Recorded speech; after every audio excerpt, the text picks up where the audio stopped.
Boa noite, amigos. Mais um episódio do The Dealers, que vai ao ar todas as terças-feiras, às 18 horas.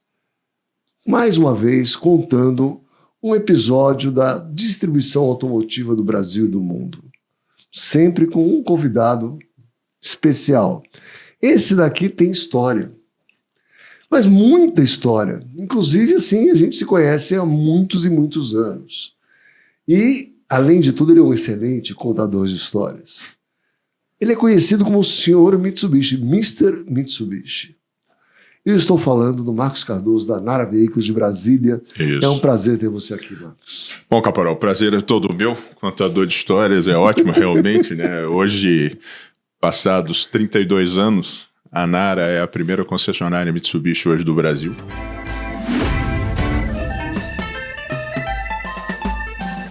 Óbvio que tiveram outras antes disso, mas enfim, 32 anos depois, o mercado vai se alterando e a Nara hoje é a mais antiga. E eu sou o concessionário mais antigo hoje da vida. Deve ter alguma história boa aí. Deve ter uma história boa. Muito bom. Então conta como tudo começou.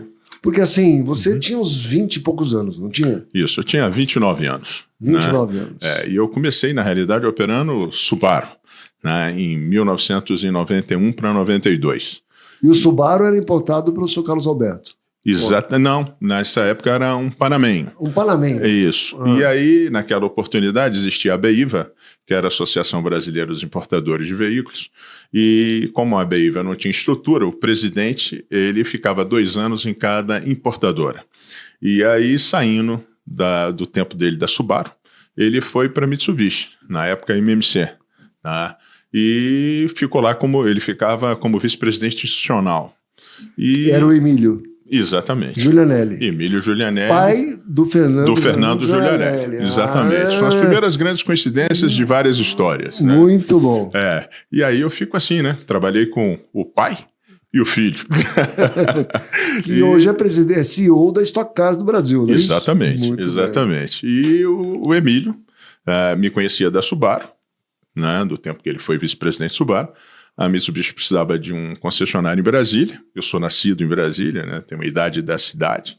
Aí o Emílio falou, tem uma pessoa... Não, mas Brasília é de 60, tem a minha idade, não a sua. Não, Brasília é 63. Não é 60? Não. Infelizmente, 63. 63? E aí ele falou, olha, tem uma pessoa em Brasília, muito identificado com a cidade, família, essa coisa toda. É uma operação, sempre foi extremamente, muito pessoal, totalmente personalíssima, né?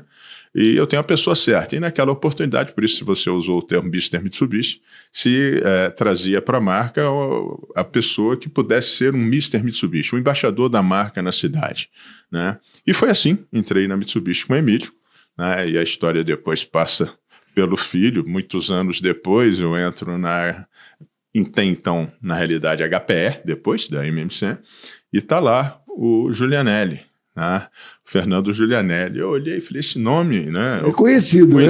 30 anos depois. Pô, não, mas não foi fácil. Peraí, volta. Agora vamos voltar, né? Porque não foi fácil você virar concessionário Mitsubishi. Não foi simplesinho assim. Não. Tem história aí também. Tem, sim. Né? Até porque você tinha uma restrição, inclusive. Tinha várias, né? Não, mas eu estou dizendo a restrição de assim, você nunca mais vai poder... Não tinha isso? Conta essa história. Teve isso, né? Como o Eduardo, o dono da Mitsubishi, o Eduardo Souza Ramos, né? Todo mundo conhece ele como Dr. Eduardo, e tinha que se tornar um Mr. Mitsubishi, e ele sabia, através do Emílio, que eu era um bom concessionário e talvez um grande vendedor. Ele virou e falou assim, mas ele não tem condição financeira para operar a Mitsubishi aqui, né, o Emílio. Ele falou, mas ele é um grande vendedor. Aí o Eduardo me conheceu e falou, olha, você vai se tornar concessionário Mitsubishi, mas você vai assinar um termo que você a vida inteira será concessionário Mitsubishi. Você não pode ser outra marca. E você tem X tempo para vender a Subaru. Você vai ser um Mr. Mitsubishi. Aí eu brinquei com ele na época, né? Eu era muito menino. Então, quando você é muito menino, perto de uma pessoa ícone como o Eduardo, você tem o direito de brincar, né? Eu falei assim, mas o senhor vai ser sempre eu em Brasília? Ele olhou para mim, sim. E um dia desse eu encontrei ele, 32 anos depois, e perguntei se ele tinha esse papel, porque ele fez eu assinar um papel, né? Ele riu. A gente tem um contrato, eu diria, que foi moral, de amigos, enfim. Esse papel não existe. Esse papel não existe mais hoje. Mas a verdade é que ao longo desses 32 anos eu fui só a Mitsubishi, e a Mitsubishi em Brasília foi só Marcos Cardoso, foi só Nara Veículos, né? É um casamento de 32 anos. E passamos por inúmeras coisas juntas, né? Passamos pelo problema da alíquota de importação em 1995. Conta que é isso. Como é que aconteceu? Mas o mercado, vamos só relembrar o mercado de carro importado. Em 94 a gente viveu o auge do mercado, naquela oportunidade vindo de 92, 94 era o auge do mercado. Por que foi o auge do mercado? Quando o Ciro Gomes assumiu, ali na parte da economia do Brasil, ele pegou a alíquota de importação, acho que numa discussão com o pessoal da Anfávia, e reduziu a alíquota, que era 40%, para 25%. 25%. E a gente vendia... Mas em 89 começou isso, não foi? Não. Literalmente em 94, quando ele baixou a alíquota. Ele, vamos dizer assim, ele teve uma discussão com a Anfávia e disse que ia baixar a alíquota de importação. A Anfávia, obviamente, disse que o senhor não pode fazer isso, vai quebrar a indústria brasileira nacional, e ele reduziu a alíquota era de 45, salvo engano, trouxe para 25. E aí, realmente, só para todo mundo lembrar, o que aconteceu com a própria Fiat. A Fiat praticamente parou de produzir carro no Brasil e começou a importar o tipo. Exato. E foi o grande auge. BMW, enfim. E a Mitsubishi também naquela época navegou, e houve, por parte de todos os concessionários Mitsubishi, na época chamava-se Abramit, a associação, uma pressão muito grande. Você já era presidente da Abramit? Não era. Eu venho posterior à Abramit na Somit, em função do que aconteceu pós essa crise absurda de 95. A Abramit pressionou muito o Eduardo na época. O Eduardo aumentou consideravelmente as importações, né? Porque a rede pressionou dizendo que faltava carro, era uma oportunidade para se ganhar muito dinheiro, aquela coisa toda. E eu me recordo das palavras do Eduardo, que às vezes o remédio para o governo para consertar o que estava acontecendo no mercado poderia ser muito amargo, né? E o paciente poderia não suportar. Mas ele, infelizmente, naquela oportunidade, não teve êxito. Ele foi obrigado, na pressão da rede, especialmente da associação, ele aumentou consideravelmente as importações.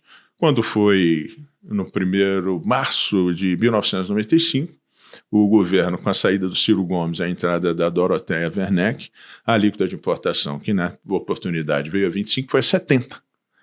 E não foi só isso. O governo teve o cuidado de proibir o empréstimo, proibir consórcio, né? E a imprensa... Acabou com o financiamento. Acabou com tudo, e a imprensa fazia o outro papel, né? A imprensa dizia o seguinte: não compre carro importado, essa alíquota de 70% vai baixar. Então, então é o seguinte, era um golpe de misericórdia, e houve uma tragédia violentíssima em todas as marcas. A Mitsubishi não foi uma exceção, né? Passamos por um momento dificílimo. Porque não tinha fábrica de catalão. Não tinha fábrica de catalão, todos os carros importados. A rede praticamente se dizimou. Aqueles que não suportaram simplesmente fizeram a opção de parar as operações, porque comprava o carro para perder. E eu me lembro que nessa época, a primeira parte da história, eu estava abrindo uma das melhores, maiores concessionárias da Mitsubishi naquela oportunidade em Brasília. Tinha feito uma nova concessionária. E eu inaugurei essa concessionária, isso é um caso emblemático e verdadeiro, com o Jornal Nacional fazendo uma matéria na porta da concessionária, uma inauguração de mais de 1.000 pessoas, porque tinha aumentado a alíquota de importação 2 dias antes. Nossa! E eu me recordo também... Mas você não tinha essa de vender o estoque antigo por um valor mais barato? Como é que funcionava? Não tinha. Não. Você tinha, mas o consumidor, você tinha que tentar fazer um preço médio. Eu me lembro que eu levei 8 meses para vender o primeiro carro. Você não ia repor o carro nunca? Você não tinha como repor. Não existia forplane, não existia absolutamente nada. Tinha como repor, não tinha como fazer absolutamente nada. E eu me lembro que eu levei nessa concessionária 8 meses para vender o meu primeiro carro. Né? 8 meses para vender o carro na primeira. E a rede, que naquela oportunidade tinha uns 54 concessionários, passaram a operar, sem medo de errar, uns 5, 6, né? E no final terminou com 4 operando. Sendo que um era da própria Mitsubishi. Um da própria Mitsubishi, que é a Brabus. Então só ficaram 3, de Ficaram verdade. 3. E desses 3, obviamente, não tem como você entrar numa guerra e não sair sequelado. Todos nós saímos sequelados dessa guerra, né, dessa batalha, e esses outros ficaram pelo caminho, né? Aí eu brinco que eu sou um sobrevivente dessa época, né? Ficamos, tivemos a felicidade de sair desse momento em 1997, né? Mas ficamos 2 anos vendendo carro 95. Ou seja, nós vendemos até 97, final de 97, Os carro carros 95. Né? Nossa. Aí o governo se acertou, tudo se acertou, a Mitsubishi se acertou. E eu digo que o Eduardo é um ícone desse assunto, né? Automóvel, é um professor. Eu vou cortar. Uhum. O que aconteceu com o Sérgio Habib, com a Jaque? Você não achou que foi meio parecido o que fizeram com ele? Assim, ele lançou a Jaque, no dia seguinte saiu Inovar Alto, se não me engano. Isso. Subiu a líquido absurdamente e depois veio o câmbio em cima. Pá. Ele pegou tudo isso, que são coisas que todos nós pegamos também depois, tá? Você dizer assim que os problemas terminaram em 97? Não terminaram. Não, de maneira nenhuma. Em 98, o governo liberou a banda cambial. O dólar, que era 1 para 1, foi a 1,70, 1,69, ou seja... Dobrou o custo. Dobrou o custo 24 horas depois, sendo que o presidente da República, na oportunidade, Fernando Henrique Cardoso, concorrendo à reeleição, afirmava que o câmbio seria mantido. Tá? E naquela oportunidade, como eu disse, que a gente não operava Forplane, a grande maioria dos concessionários tinha uma operação muito conhecida, chamava Operação 63, que você trazia o dinheiro do exterior, dolarizado. O dólar 1 para 1, todo mundo trazia o dinheiro de fora, os juros baixíssimos. Só que os juros baixíssimos se transformou numa dívida do dobro no dia seguinte, do dia para a noite. Então tiveram N crises depois disso. O carro importado, para se estabilizar e se tornar, na grande maioria das marcas hoje, até nacionais, como é o caso da Mitsubishi, você tem uma jornada, como tudo no Brasil, dificílimo.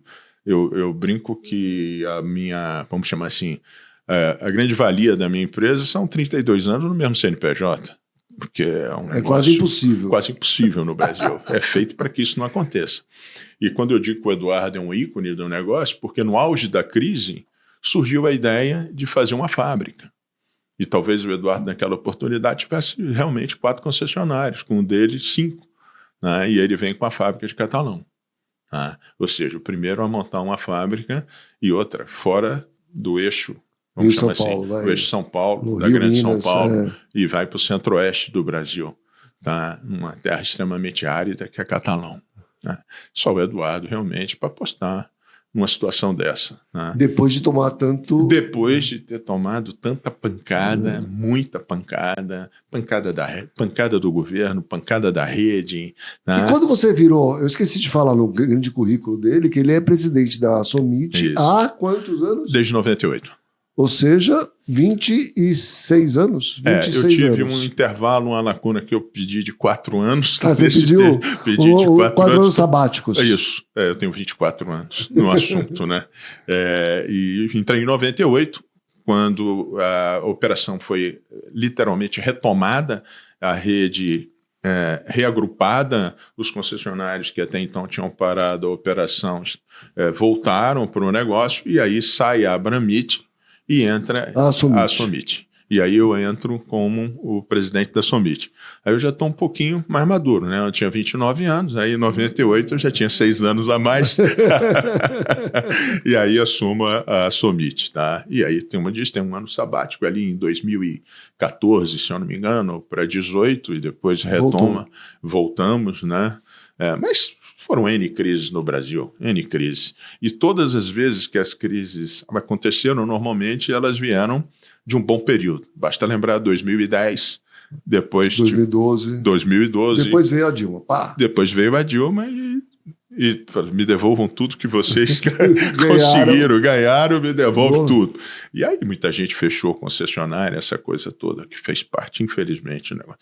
Então não é fácil vender carro. Não é muito fácil, óbvio. Vender carro importado é mais difícil difícil ainda, tá? E no Brasil é um negócio para ser estudado. Tá, vou fugir um pouco do assunto. Carro e concessionária. Porque com tudo isso, você nasceu e foi criado em Brasília, você se candidatou a senador. Foi.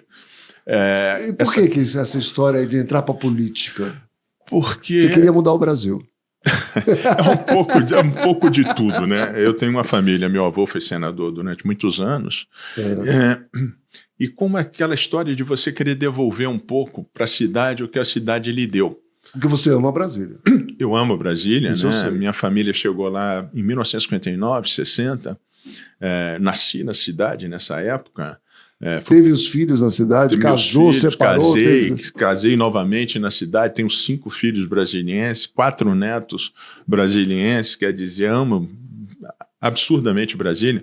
Me sinto em casa em todos os lugares. Quando o avião aterriza, a sensação ela é aquela muito... Cheguei em casa, né? Independentemente se eu ainda estou no aeroporto, mas a sensação que eu tenho que cheguei em casa. Conheço todo mundo na cidade, né? Isso tudo te dá um aconchego muito grande. E eu sempre entendi que o empresário, quando tem sucesso, não importa o tamanho do sucesso, o meu sucesso para mim é enorme, partindo do princípio de como eu comecei e onde eu estou, tá certo? Então, eu achava, continuo achando, que eu tinha que devolver alguma coisa para a cidade. E aí resolvi entrar na política, tinha meu irmão na política, como eu disse, meu avô, entrei na política, me candidatei a senador. Foi uma experiência única, tá? Extremamente valiosa. Eu costumo dizer que meu negócio ganhou muito, porque eu me tornei bem conhecido, me ajudou muito no meu negócio. Ela, mais ou menos, vou entrar no assunto de política aqui agora, hein? Isso foi em 2006, inclusive. 2006. Mas mais ou menos ela Pablo Marçal, né? Porque o capital político que ele tinha antes de se candidatar era 0. Isso. Ele ganhou a eleição. Porque eu faço a comparação com o Gabigol. Perfeito. Gabigol é um cara conhecido, não é? Perfeito. Pertence à maior torcida do Brasil. Exatamente. Artilheiro da Libertadores, tal, não sei o quê. Qual é o capital político do Gabigol? Nenhum. O Pablo Marçal era conhecido, tinha muito seguidor, tinha tudo, mas na política era 0. Era 0. Eu costumo dizer que o maior vencedor da política foi o Pablo Marçal. Então, foi mais ou menos o que você fez. Exatamente. E não era a intenção, né? Talvez essa fosse a do Pablo Marçal, mas não era a minha, né? Aquela coisa, 2006 eu estava... Mas como é que você ia conciliar ser senador e concessionário? Dava já? Os filhos já tinham assumido ou não? Não, só a minha filha mais velha que estava no negócio, mas ainda não assim como está hoje, obviamente, né? Aquela época de 2006, você ainda faz tudo dentro da concessionária. Eu fazia literalmente tudo dentro da concessionária. Então. Mas para o meu negócio, em tese, era pequeno, né? E daria para conciliar. Muito embora na política, você tem que sair do teu negócio. Para você se candidatar, você sai, assina lá que você está saindo da empresa, você literalmente passa o contrato. Mas aqueles sonhos, quando você é jovem, você tem os seus sonhos, você não tem muito essa preocupação. Você vê o que vai acontecer primeiro.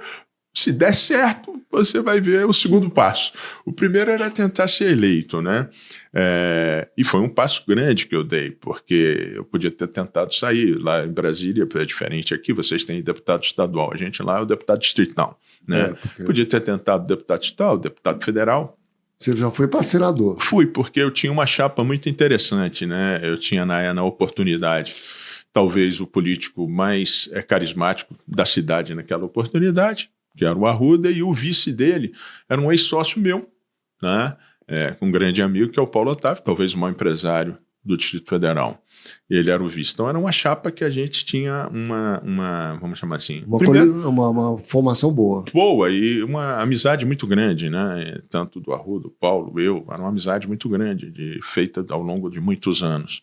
Então, a gente criou um grupo que a ideia era que esse grupo perdurasse fazendo um belo trabalho para a cidade. Por motivos alheios, eu não ganhei a eleição para o Senado, motivos alheios, esse governo acabou sendo desfeito no meio do caminho, tá? Que eu não participei do governo, né? E aí voltei para a concessionária, né? E aí o mercado melhorou muito em 2010, e aí eu fui aumentando o negócio, e chegamos a ter 3 concessionárias Mitsubishi em Brasília e ter uma operação para o meu negócio grande. Então, você nunca quis sair de Brasília, porque você podia, no teu contrato era continuar Mitsubishi, ser monomarca, mas você não precisava ser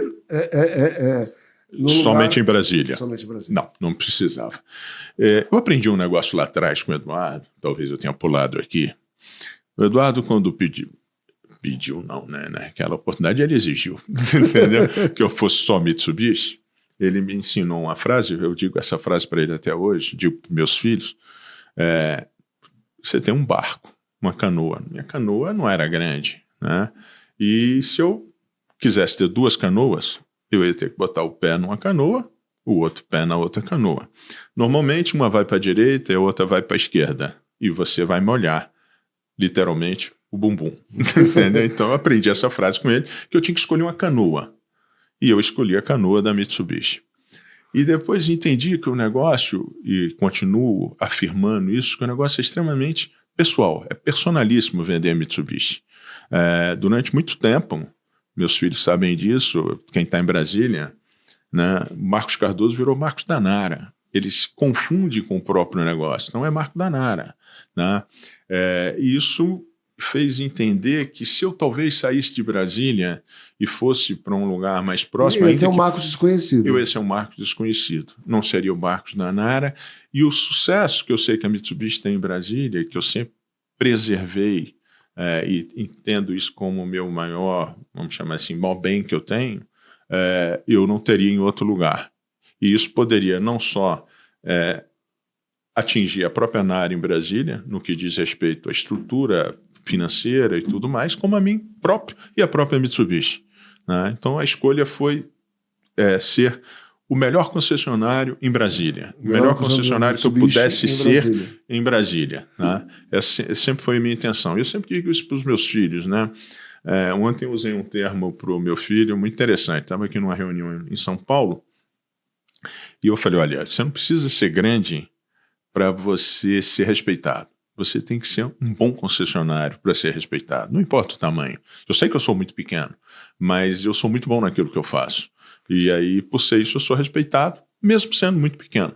Nós vamos chegar nessa parte dos filhos, mas antes disso, eu estou lembrando aqui que você não tinha... O único capital que você tinha para ser concessionário era o teu capital de ser o melhor vendedor de carros que você conhecia. É fato. Não é? É verdade. Então, isso credenciou você a ser o concessionário que você, Mitsubishi na época, em a bandeira, etc., e transformar no que você é hoje na Nara. Uhum. Tá, mas você acha que isso nos dias de hoje basta? Eu acho que dificilmente hoje existiria uma outra possibilidade do que aconteceu com a Nara. Dificilmente. O mercado mudou por completo. Tá? Eu tenho certeza, a minha operação ela é muito boa em todos os quesitos. Eu tenho, vamos chamar assim, todos os dedos da operação, né? Você fala assim, eu tenho de FNAI, acessório, seminovo, eu faço tudo e razoavelmente bem, tá? Então eu brinco que outra situação dessa da Nara no mercado atual hoje não aconteceria. Primeiro, dificilmente você teria uma cidade como Brasília monoatendida e dificilmente você vai ter um concessionário monomarca. Tá? Então são duas coisas que hoje praticamente inexistem no mercado, tá? E com 32 anos de experiência no assunto Mitsubishi, tá? Eu me recordo que o Mauro, logo quando assumiu a HPE, em fevereiro do ano passado, Mauro foi a Brasília conhecer a Nara. E ele entrou na oficina, ele falou, meu Deus, isso eu nunca tinha visto na minha vida, né? Carros que já saíram de linha há muitos anos, todos fazendo revisão na concessionária, todos. Ele falou, mas como isso pode acontecer? Eu falei, olha, o cliente, Mitsubishi, ele é fiel. Porque a marca é fiel, a Nara é fiel, eu sou fiel e ele é fiel. Então, isso transforma no resultado, desde a operação da oficina, a venda de seminovo e a venda de zero. Eu acredito que o carro usado Mitsubishi seminovo tenha, talvez, em Brasília, o seu melhor preço. Eu acredito, mas vamos lá, vamos recordar a história da Nara. Uhum. Uma boa época da Nara, o seminovo era terceirizado. Terceirizado, perfeito. Como é que funcionava isso? Mas isso também foi fruto do sucesso. Tá. Por quê? Por quê? Não do meu, da marca. O meu porque eu abdiquei de um negócio. E eu me arrependo de ter abdicado de um negócio. Mas foi muito bom para a Nara. Por quê?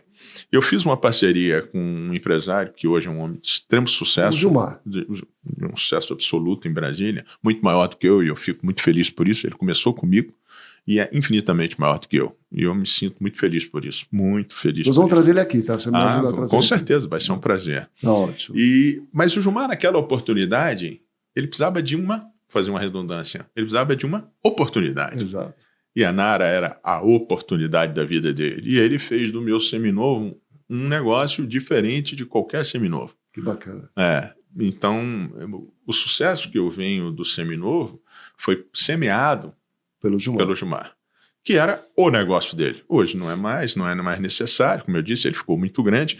Ele não fez o compromisso que eu fiz lá atrás. Ele tem várias marcas. Ele tem várias marcas e não tem essa e nem traduziu isso, porque a gente, quando faz esse compromisso ao longo de 32 anos, Camporão, a gente adquire um amor, é um negócio. A Nara, para mim, a marca Mitsubishi, para mim, é como se fosse um filho. Exato. E eu me sinto parte dela. Tem um vínculo emocional grande. Um vínculo emocional absurdo. Hoje eu estava na HPE, e aí o Mauro falou: Marco, você fica aí, me aguarda, se sinta em casa. Eu falei: não, eu estou em casa, entendeu? Eu não me Antes de você. Né? Eu me sinto, eu estou em casa, eu estou literalmente em casa. Então, esse vínculo é que nos perde. Né? E eu, como eu disse, por exemplo, o Gilmar, que começa na Nara a sua trajetória, tá? E hoje tem uma trajetória de sucesso enorme, enfim. Isso eu fico feliz por ele e não fico triste de não ter feito a mesma coisa. Poxa, perdi a oportunidade? Não, eu escolhi, foi uma opção minha. Isso aqui não foi uma obrigação, depois foi uma opção minha. Eu escolhi ser Mitsubishi, sabe?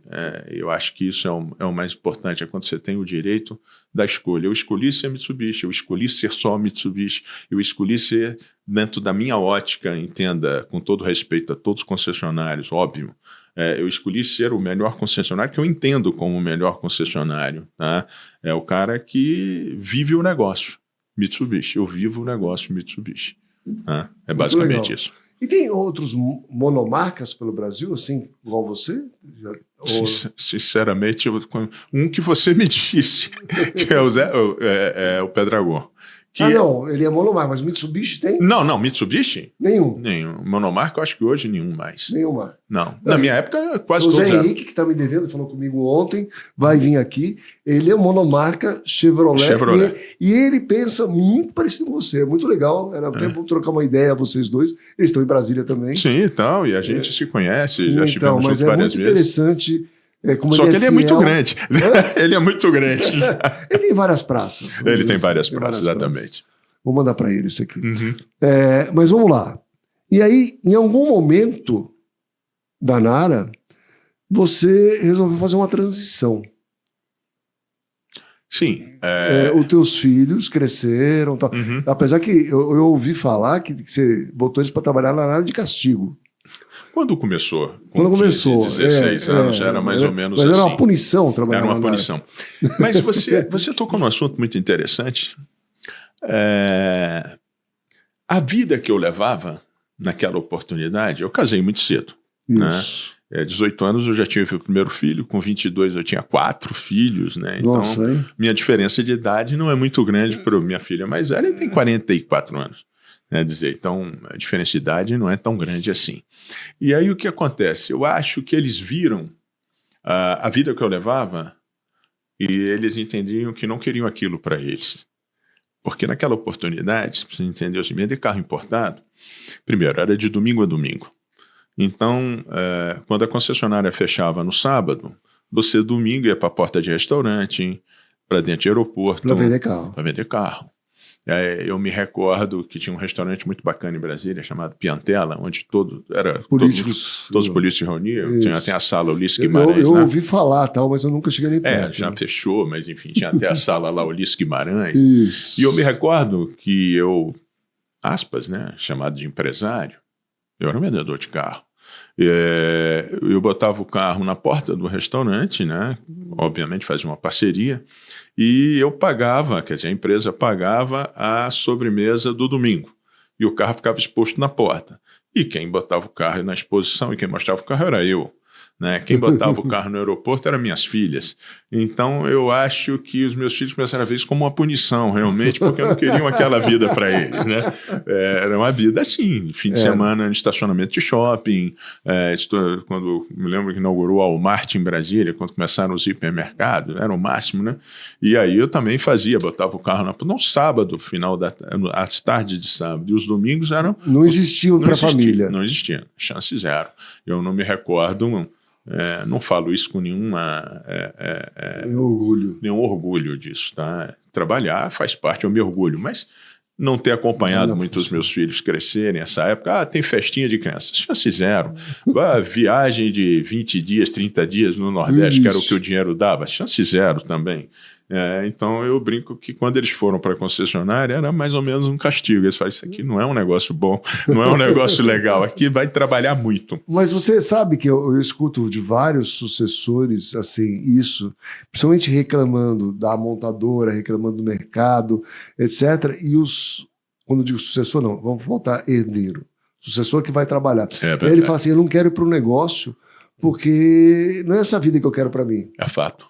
Eu escutei vários isso. Eu escuto muito isso ainda de uma série de filhos de amigos meus dizendo isso. Não quero isso para mim, não quero essa vida para mim.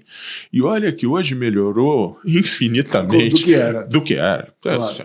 Da época que carro importado, então, você imagina. Você vender uma coisa que você emprestava a sua credibilidade. Então, mas aí você tem, além da sua filha que já trabalhou com você tem hoje... teus filhos no mercado, um filho que toca a concessionária. Como é que foi essa transição? Bom, juntou muito com a idade deles, obviamente. Foram crescendo. A minha filha mais velha, que está comigo há 15 anos. Né? Depois veio a minha segunda filha, que hoje mora em Miami, mas que operou muito uma concessionária comigo. Essa tem 41 hoje. E depois vieram os gêmeos, né? Que estão com 36, 37 agora. Né? E aí, o mais interessante é o seguinte, essa coisa de vender carro, engraçado, né? É meio genético isso. Tá no sangue. Tá no sangue. Tá no sangue. Pode não gostar da concessionária, pode não gostar do trabalho chato da concessionária, mas vender carro tá no sangue. E eu disse que o que me diferenciava do negócio é que eu fui um grande vendedor de carro. Aí você fala, por que você fala fui um grande vendedor? Hoje eu acho que eu no showroom eu não seria mais um grande... A coisa mudou muito, tá muito digital, eu não sou dessa época, entendeu? Eu sou bastante analógico, sou da época realmente que eu sabia o que eu tinha que fazer para vender carro, né? Botava um anúncio no jornal, meia página de jornal, caderno de veículo de preferência, colorido quando tinha dinheiro, esperava o cliente na concessionária e eu sentava em todas as negociações e eu vendia o carro. E eu vendia os carros, literalmente. Então eu tinha sempre a ideia que se eu não estivesse na empresa, não ia vender carro. E aí eu me tornei literalmente um escravo do negócio, né? E os rapazes, na realidade, não posso mais chamar de menino, né? Os rapazes, mas a gente tem mania de chamar filho de meninas, meninos, enfim. Tem toda a expertise do assunto, tem toda a genética da venda de carro, né? E vieram com passagem. Primeiro o Felipe, né? Numa concessionária que eu tinha em Tóquio, né? E ele começou como vendedor na Nara, essa é a realidade, depois foi gerente na Tóquio. É um excepcional vendedor, um dos melhores que eu já vi. Carismático, extremamente carismático, né? E ele teve um papel muito importante também no negócio, porque essa virada que você falou da terceirização, lembrando lá da época, ele é que me fez entender que eu precisava desse último braço do negócio, que era o seminovo. E ele trouxe o seminovo para a Nara, ele que fez essa passagem, né? Mas também faz parte do negócio, né? Ele começou a entender que negócio de carro, ele é um grande vendedor, e ele foi para o mercado do carro super esportivo, enfim, é onde ele está hoje, né? E depois, na sequência, logo 2, 3 anos, veio o Fernando, né? E muito legal disso tudo é que cada um tem um papel de uma contribuição muito grande. Cada um traz uma expertise diferente, né? Como eu disse, o Felipe, muito embora seja um grande vendedor, ele me trouxe o braço que faltava do negócio. Quando o Fernando chegou, o negócio estava exatamente na mudança do analógico para o digital, né? E aí ele trouxe a tecnologia para o negócio que eu não seria capaz de fazê-lo, né? E aí entrou tudo isso, né? Que hoje todo Não, mundo... mas do jeito que você fala, parece uma coisa assim tranquila, não tem conflito de gerações, é tudo lindo. É um Mas- negócio de novela, assim. Não, bem- o conflito tem comigo. O conflito tem comigo. Porque... Você aceitou tudo isso numa boa, tranquilinho, Não, não teve problema nenhum. não, teve alguns problemas. Primeiro é você fazer os filhos entenderem o negócio que você tem. Eu não tenho um grande grupo, eu não sou um grupo, né? É tentar fazer com que eles entendam que nós temos que continuar a ser um excelente concessionário Mitsubishi, dentro do que a gente entende, dentro do que a gente entende de ser o melhor, como eu disse, sem comparar com nenhum outro. É o que você entende como melhor para você próprio. Tá. Você concorrer com você próprio, ser cada Entendi. dia O melhor no que você é. o que você é. Porque o pessoal mais jovem, óbvio, o mercado hoje, né? E aí eu falo, olha, hoje... Eu tenho filhos da sua idade. Uhum. O conflito de gerações existe. Existem. Você tem... conhece eles, inclusive. E a única... Então... Eu tive uma grande vantagem nisso, a meu favor, foi o mercado, né? Há 10 anos atrás, 15 anos atrás, talvez eu tivesse a opção de ser N marcas diferentes, né? O mercado teve essa opção, especialmente a partir de 2010. Pelo fato de estar na associação, frequentar. Claro. Eu tinha opções de outras N marcas. Mas eu fiz um compromisso meu. Eu brinco, tenho certeza que um dia o Eduardo, não sei se ele ainda lembra, mas esse compromisso foi o que fiz, eu vou levar ele até o fim, né? E depois se tornou uma opção de vida minha, literalmente. Como eu disse, então eu podia ter sido a marca que fui e não fui por uma opção. Ponto. Aí meus filhos chegaram, poxa, mas podia ser A, B, C, D, né? Óbvio, né? Eles não fizeram o meu compromisso. Não, o compromisso é teu, né? É meu, e o amor é meu. Você que começou do zero. Eu comecei do zero, e o amor que foi adquirido por tudo que eu passei é meu. Eu não posso imaginar que ele tem que ter o mesmo amor. Isso não existe, né? E aí, obviamente, não, eu quero ser A, B, C, D, E, F, G, enfim. Aí eu brinco, o mercado mudou tanto. Eu falei assim, mas qual é o grupo? Não, eu sou o grupo Deus Sozinho. Não, o grupo Deus Sozinho não funciona mais. Então o mercado não conversa com quem não seja grande grupo hoje, né? Então por isso que eu me sinto assim um pouco excluído do mercado. Esse mercado não aceita mais esse perfil de concessionário. E eu digo para eles, é uma opção que vocês têm na vida. Esse é o perfil, é isso que nós fizemos e o nosso negócio é muito bom. Aí você fala assim, se tivesse... Não há negócio nenhum em Brasília que me oferecessem numa permuta que eu fizesse, independente do amor. Né? Porque amor não tem preço, né? Não. Mas a Mitsubishi não tem preço para mim. Mas a Nara também, eu acho que ninguém tem um negócio tão bom quanto o meu. Né? Eu fiz ele ser muito bom. Eu fiz ele ficar muito bom. Então, meu desafio foi fazer eles entenderem tudo isso e comprar essa minha ideia. Porque aí há um conflito. Aí gera um conflito. Mas no que diz respeito a eu estar suscetível às mudanças, total. Porque eu entendo aquilo que eu não sou capaz. Por exemplo, o carro usado, quando assumimos lá atrás, a ANAR tem uma operação muito grande de carro usado. De seminovo mudar, né? Porque você tem sempre uma troca, né? Não tem a veículo de entrada. A gente tem uma operação relativamente grande, né? E então, quando meu filho falou, vamos fazer, não foi difícil para mim. Foi difícil a questão financeira, mas no que dizer, vamos fazer a mudança, não foi difícil. Mas para sair do analógico para o digital. Isso para mim é muito difícil. Porque você fica mais ou menos excluído do negócio. Assim, exatamente. Não é? Exatamente. Você não se sente meio assim? Sinto. Tanto que eu saí do negócio propriamente dito e fiquei com a gestão do negócio no que diz respeito a controle, esse tipo de coisa, porque eu acho que eu conheço bastante do negócio. Mas você já recebe o relatório pronto. Pronto, totalmente pronto. Não tenho como... até o que eu te falei, eu não me sentiria hoje confortável de ir para um showroom.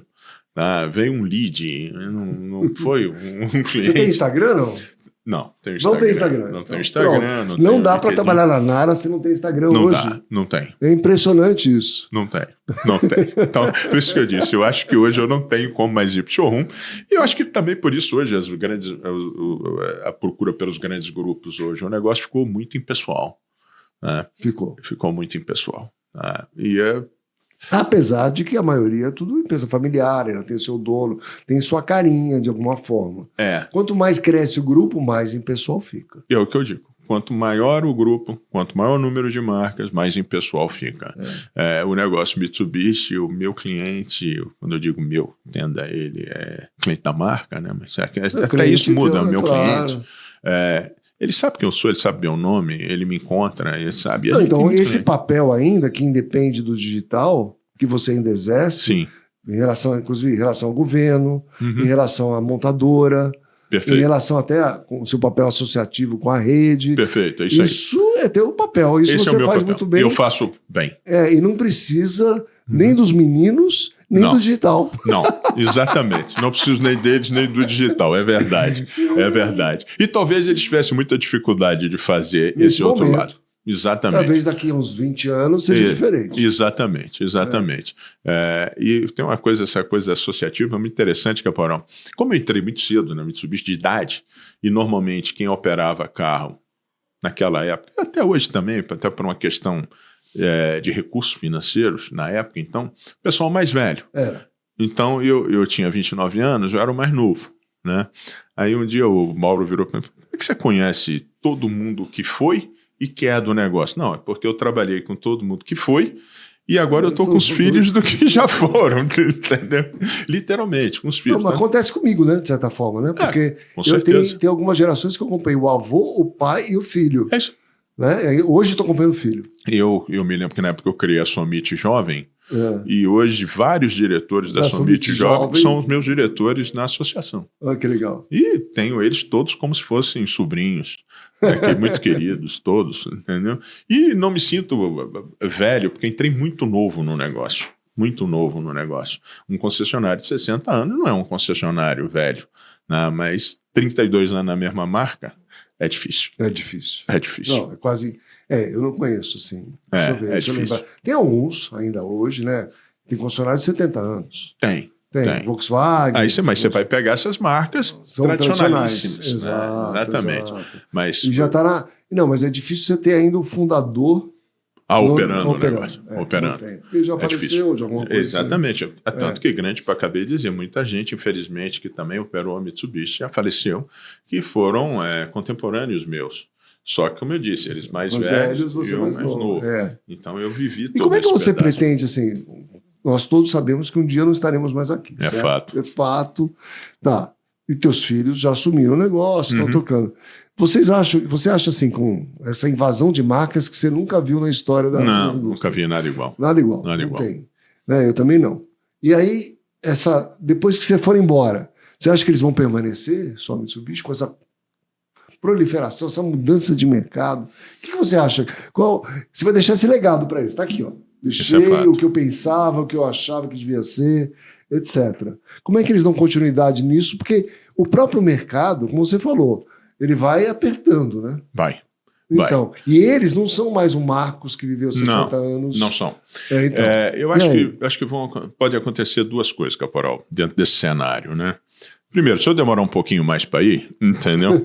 Você vai adiar um pouco. Isso. Esse amor que eles veem, que é da família no negócio, pode também, vamos dizer assim, a palavra é essa, tomar conta deles de um modo geral.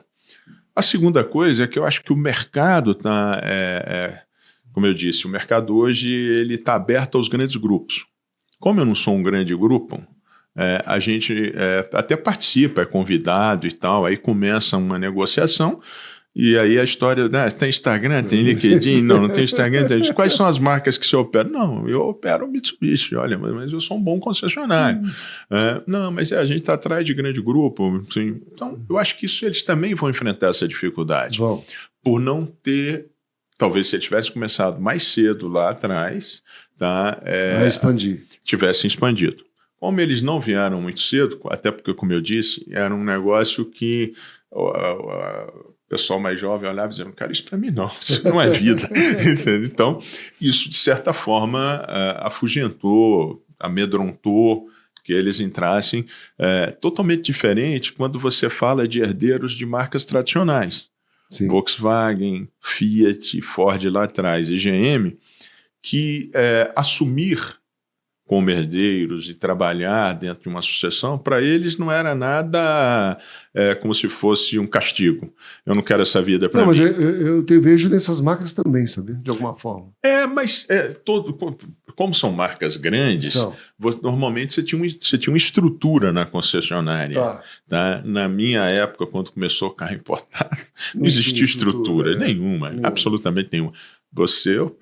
Você teve na Nara no início da sua vida, no início da minha vida, a estrutura não era nenhuma.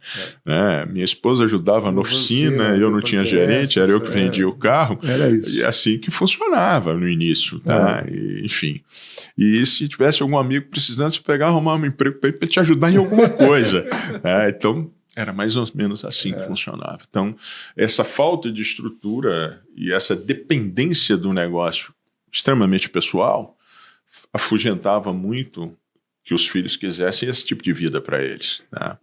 Então, essa foi uma das grandes dificuldades que eu acho, que quando você pegava um filho de um dono de uma Volks e tal, cara, já tinha uma estrutura. Uma concessionária com uma certa estrutura. Tá? Ele ia ter a dificuldade normal de Mas seus netos vão herdar uma concessionária de uma certa estrutura. Sim. Se optarem por ter um negócio relativamente pequeno, sim, entendeu? Sim, porque já tem um negócio, tem uma vida, enfim, hoje bem mais tranquila, né? Entendeu? Mas passou-se essa fase, todas as dificuldades. Hoje o mercado, a gente não é mais só carro importado, a gente importa carro, como todas as marcas têm carro importado. Isso. Um braço, hoje não dá, todo mundo depende da importação, ou seja, Mitsubishi hoje tem uma fábrica extremamente relevante em Catalão, tem uma operação... vamos dizer assim, está passando vai entrando numa fase de crescimento, uma fase ascendente muito grande, tá? Com a entrada do Mauro e do Jack, e eu acho que os problemas do passado tendem a ficar no passado. Teve uma renovação muito grande. Muito grande. Muito grande na fábrica, né? Muito grande. Eu digo que, pela primeira vez, a marca passou por uma renovação profunda. Como o Eduardo sempre entendeu da coisa assim, extremamente pessoal. É igual você em Brasília. Eu acho que assim, o Eduardo tocava Mitsubishi da mesma forma. Da mesma forma. E foi isso que eu aprendi. Enfim, eu aprendi com o Eduardo tudo. Tá? Então, é exatamente isso que você está dizendo. Então, a Mitsubishi não se abria e a gente também não se abria. Né? Então, se você pegar historicamente os diretores da Mitsubishi, todos eles começaram com o Eduardo, ou seja, na Brabus, na SR, enfim, migraram depois no crescimento da Mitsubishi e foram galgando posições de destaque dentro do negócio, mas todos oriundos... Crias da casa. Todos dentro de casa. Todos de dentro de casa. E a primeira guinada da Mitsubishi ao longo da história foi agora. Contrataram executivos de mercado. Pronto. Exatamente. Com outra visão, com outra ótica, com outra profundidade de negócio. Né? E está sendo muito interessante. Eu costumo dizer que eu estou aprendendo de novo, na minha idade, estou começando a aprender algo novo. Sim, é uma outra forma de vender carro. Mas, hoje eu conversava com eles, inclusive, e dizia assim, ainda não perdeu o lado pessoal que é da marca. É da marca. A marca criou coisas ícones. O Mitsubishi Motorsport é um desses. Todas as marcas já tentaram fazer algo similar. Nem por perto, mas nem por perto. Tá? Os clientes... Isso tem lado, eu vou te interromper assim, mas dizendo assim, da minha percepção, tem lado muito a ver com o Eduardo Souza Ramos, esportista, né? Porque ele foi esportista olímpico. Sim, foi porta-bandeira de uma Olimpíada. Não existe, eu não conheço nenhum presidente de montadora que tenha sido esportista que nem ele. E ele trazia pro negócio o esporte. Sim, sim, sempre trouxe. Você vê o seguinte, quando a gente operou sedã no Brasil, que é extremamente difícil, o mercado hoje praticamente não existe, mas naquela oportunidade, mercado extremamente concorrido, o Eduardo é um apaixonado tão grande por esporte que ele fez na fazenda dele um autódromo. Autódromo, então. Até hoje está aí. Está lá, o autódromo como chama? É homologado pela FIA. Exato. Tá certo? Dito pelo Nelson Piquet, talvez o melhor autódromo do Brasil. É fantástico o autódromo. E ele, para que isso? Para criar uma categoria do Lancer Evo na pista. né? Então, vem do amor dele, da paixão pelo esporte. Isso se traduziu no motorsport, que é um sucesso absoluto. Daí veio o outdoor, que é um evento para a família, mas também muito ligado, é uma gincana que envolve a família inteira. Quer dizer, essa coisa, o concessionário é que participa junto com a Mitsubishi, que faz, que chama, aí o almoço. Isso não vê isso em marca nenhuma, isso não existe. Né? E a Mitsubishi faz, e você vê pessoas ali há 20, 30 anos participando. 30 anos, o vendedor aumenta, né? O motorsport tem 25 anos. Né? Mas você está há 25 anos participando. Há 25 anos participando. Eu tenho um negócio aqui, uma dúvida que ficou na minha cabeça. Você nunca quis ser Suzuki? Eu fui Suzuki, né? Você foi Suzuki? Fui, se eu não me engano, o segundo concessionário Suzuki do Brasil. E aí, o que você achou da Suzuki? Porque a Suzuki tem uma pegada também muito parecida. Muito parecida. Muito parecida. Com carros que até, às vezes, competem ou não entre si. Isso. O que você acha? Na oportunidade, eu até acredito que a própria, na época era a MMC, a HPE de hoje, entendeu que a Suzuki pudesse ter um sucesso no Brasil até maior do que a própria Mitsubishi. Pela marca em si. A Suzuki também é o seguinte, até hoje está lá o dono, o seu Suzuki. Né? Que é o dono e presidente do negócio. Não sabia. O seu Suzuki está lá. Né? Então, firme e forte. Tem muita coisa a ver com a gente, tem muita coisa a ver com o Eduardo. Né? E acho que vamos chamar assim, o line-up naquela oportunidade foi Suzuki 2008, né? Que a MMC trouxe a Suzuki para o Brasil. E eu me lembro que eu fiz uma concessionária Suzuki tão grande e tão boa quanto a Nara, porque a ideia é que a Suzuki fosse ser uma concessionária, fosse uma marca... Ter volume, fosse ter volume, um line-up muito bom na oportunidade. Os produtos eram muito bons. Muito bons. O Vitara é sucesso mundial, enfim. E o Jimny, quem gosta de off-road, não existe outro carro igual, né? Mas eu acho que tem muito a ver da Suzuki no Brasil e não da MMC. Aí você está querendo transferir o problema que aconteceu da Suzuki para a Suzuki? Sim, eu acho que a montadora, no caso a marca, né, a montadora Suzuki, precisa enxergar o Brasil de uma outra forma. Como a Mitsubishi hoje está enxergando a Mitsubishi de outra maneira, né, com uma oportunidade. Talvez. Porque ainda tem a rede Suzuki. Tem. Existe. Muito pequena hoje, muito pequena, tá? Mas o negócio existe. Está debaixo da HPE? Está debaixo da HPE. Tem sempre a chance de virar, porque a marca é muito boa. A HPE tem uma expertise, talvez não tenha outra no Brasil com a expertise da HPE nesse assunto. De off-road, de tudo. E de fazer marca. Talvez não exista, ou talvez nunca vai existir uma importadora com essa capacidade de fazer uma marca, né? Eu costumo dizer o seguinte, a Mitsubishi no Brasil, o Eduardo conseguiu fazer uma coisa, com todo respeito a todas as marcas, mas o consumidor durante muito tempo enxergou a Mitsubishi como uma marca premium. Né? E nunca foi. Né? E aí depois, a chegada efetivamente dos carros premium no Brasil, aí eles se colocaram aqui, os japoneses se colocaram aqui, mas se você perguntar para um cliente onde está o Mitsubishi, ele está entre o premium e o japonês. Mas concordo com você. Isso é um mérito do trabalho todo do Eduardo, da HPE e da rede de concessionários, né, que conseguiu manter essa posição. Ou seja, eu acho que a Mitsubishi tem essa posição, vamos chamar assim, de status em veículo no Brasil, de um posicionamento totalmente diferente do restante do mundo, né? Com um sucesso absoluto, que passa pelo próprio rally. Sim. Né? Sim, e aí você vê a Mitsubishi fazendo um rally, um evento monomarca, com 200, 300 carros, com 600 pessoas, com 400 clientes no mesmo lugar, almoçando, competindo, brincando, se divertindo, com a família reunida. Quem consegue, acho que ninguém. Quem conseguiu, ou quem vai tentar fazer isso, né? Isso é um cabadal assim. Não tem como. Concordo com você. E cada vez que você vai num evento desse, você... Então, aí a Suzuki ia replicar isso. Sim, tinha tudo. Mas é por isso que eu estou dizendo. Eu acho que vem muito da Suzuki Japão A Suzuki também acho que passa por isso um pouco. A Suzuki tem um sucesso no mundo muito grande, né? E talvez não esteja enxergando o Brasil com essa oportunidade toda, né? Talvez os chineses abram os olhos da Suzuki, né? Isso. E acho que a Mitsubishi, inclusive eu comentei isso hoje também, acho que esse crescimento, capitaneado obviamente pelo Mauro, mas que você precisa ter o apoio da Mitsubishi japonesa, senão você não consegue, claro. Óbvio. E acho que esse apoio também, não só por tudo que está sendo construído pela essa nova HPE, mas muito pela entrada do chinês também, né? Ou seja, o chinês falou, olha, o Brasil é uma oportunidade. Vamos lá.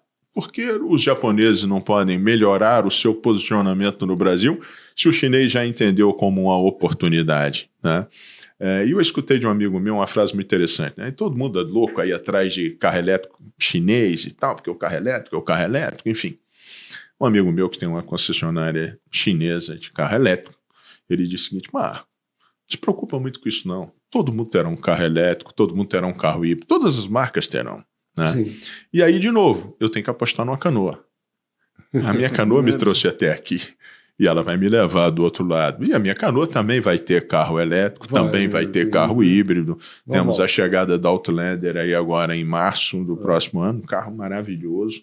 E chega híbrido, plug-in, tá certo? Ou seja, vamos também entrar nesse mercado, não do 100% elétrico, tá? Mas do híbrido, plug-in, vamos entrar no mercado, né? E vamos ver o que vai acontecer. Eu acho, você já viu muito chinês entrando e saindo já. Já. Né? Se você for olhar, dizem, tem 30 marcas que vão vir para o Brasil. É impossível que as 30 fiquem, então algumas vão voltar. Certeza. E tudo vira uma aposta. Então, de novo... Você não sabe qual que vai ficar, qual que vai voltar. Isso, mais um motivo para eu apostar na minha canoa. Mais um motivo para continuar apostando na minha canoa. Muito legal. Essa é a minha ideia e por isso também não fui para o carro chinês, não pretendo ir. Tá? A minha canoa, eu sei que ela vai ter um carro amanhã elétrico, se for o caso, e como eu disse, já tinha, né? Teve carro elétrico. Aliás, o primeiro carro elétrico foi Mitsubishi. E o híbrido também. Também. Primeiro carro elétrico foi. Tinha muito tempo. Muito tempo. E a gente já vendeu em 2008 Outlander elétrica. Ninguém imaginava nem que era um carro elétrico. Né? E a gente trouxe alguns carros, até para entender o mercado, testar o carro, essa coisa toda. E o carro era fantástico. Né? Então, a gente sabe que tem também. Né? A gente precisa ter a devida calma e a devida cautela. Né? Porque a gente sabe como é que funciona o mercado também. Né?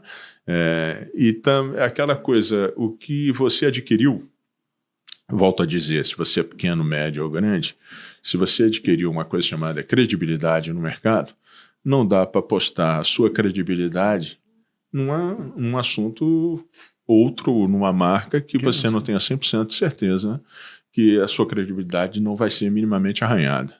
Né? É o que eu tenho. Eu não sou grande, volto a dizer, eu sou pequeno, mas eu tenho um bom negócio com uma credibilidade conquistada ao longo de muitos anos. Esse é o meu maior patrimônio. E é ele que eu tenho que zelar. Por ele que eu tenho que zelar. Basicamente isso. Muito bom. Sensacional. Muito obrigado. Acho que... O prazer foi todo meu. Você é um grande amigo do peito. Gosto muito. Fico muito feliz com o seu sucesso. Muito feliz de conhecer aqui. Fico mesmo. Como eu disse do Gilmar. Eu, quando vejo os amigos com sucesso, eu fico numa felicidade gigante. Né? Marcos, você é a pessoa que eu tenho no meu coração. Então, você sabe que você é sempre muito bem-vindo. Você, teus filhos, tua família toda. E você, em Brasília, tem outra casa lá. Você sabe disso. Eu sei disso. Muito obrigado mesmo. Valeu. Valeu, grande abraço. Muito bom. Valeu.